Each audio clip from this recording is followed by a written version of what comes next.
Attitude star Chandrahas ని booth song controversy వెంటాడుతోంది. Latest గా తనపై మరొక కేసు నమోదైంది.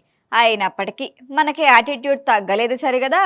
గెస్ట్ గా జేడి చక్రవర్తిని పిలిచినందుకు బాధపడుతున్నా అంటూ షాకింగ్ కమెంట్లు చేశాడు. Barabar Premistha cinema hero attitude star Chandrahas పై మరొక కేసు నమోదైంది.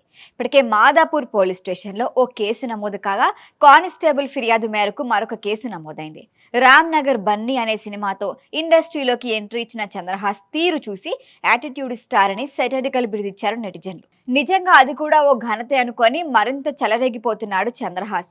లేటెస్ట్ గా చంద్రహాస్ నటించిన బరాబర్ ప్రేమిస్తా మూవీ ప్రమోషన్లలోనూ బూతులతో రెచ్చిపోయాడు.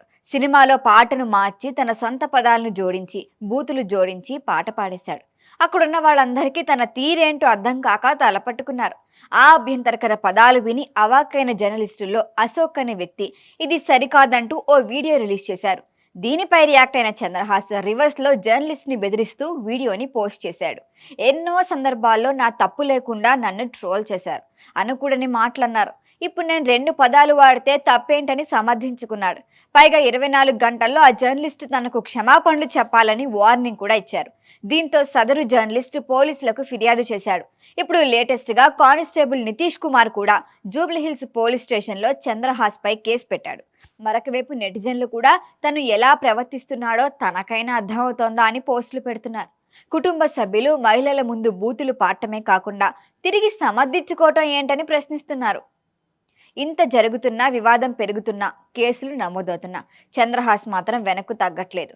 ఈ విషయంలో సారీ చెప్పేదే లేదని మరొకసారి క్లారిటీ ఇచ్చాడు. మరొక వైపు తనపై రియాక్ట్ అయిన జేడి చక్రవర్తిని ఉద్దేశించి షాకింగ్ కామెంట్లు చేశాడు చంద్రహాస్. బూతులు వినగానే వచ్చేయాల్సింది కానీ సినిమాపై నెగిటివ్ ప్రభావం పడుతుందని ఆగిపోయాని అన్నారు జేడి చక్రవర్తి. దీనిపై రియాక్ట్ అయిన చంద్రహాస్ స్టేజ్ పై నన్ను పొగిడారు, బయటకు వచ్చి మాట మార్చారు. ఇలాంటి వ్యక్తిని ఈవెంట్కి పిలిచినందుకు బాధపడుతున్నా అన్నాడు. ఈవెంట్లో అందరినీ ఎంటర్టైన్ చేయాలనే ఉద్దేశంతోనే ఆ పాట పాడా అని, అది లైవ్ ఈవెంట్ ఎడిట్ చేయలేమన్నాడు. జేడి చక్రవర్తి లేచి చప్పట్లు కొట్టారు. ఫంక్షన్కు 4 చీఫ్ గెస్ట్లు వచ్చారు. వారిలో జేడీని పిలిచినందుకు రిగ్రెట్ ఫీల్ అవుతున్నా అని యాటిట్యూడ్ చూపించాడు. మొత్తానికి మనోడు ఎప్పటికీ తగ్గేదేలే అంటున్నాడు.